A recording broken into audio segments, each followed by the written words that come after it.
बिस्मिल्लाहिर्रहमानिर्रहीम।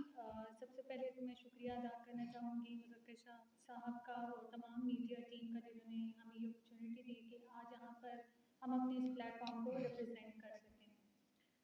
जैसा कि आपको ये दिखाई भी दे रहा होगा कि I am the only female member in this executive board. तो सबसे पहले तो मैं आपको ये बात क्लियर कर दूँ कि फेडरल यूथ पार्लियामेंट वाहिद वो प्लेटफॉर्म है केपी में कि जिसमें एक फीमेल को एग्जीक्यूटिव बोर्ड में रिप्रेजेंटेशन दी गई। इसके अलावा जो हमारी डिप्टी स्पीकर हैं वो भी हमने फीमेल ही चूज़ की।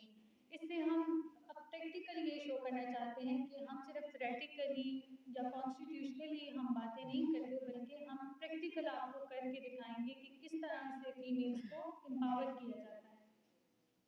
बाकी जितने हमारे फंक्शंस थे या हमारी एस्टैब्लिशमेंट थी वो सब कुछ बाकी मेरे एग्जीक्यूटिव मेंबर्स ने बड़े डिटेल के साथ बताया है। मैं सिर्फ 2-3 पॉइंट्स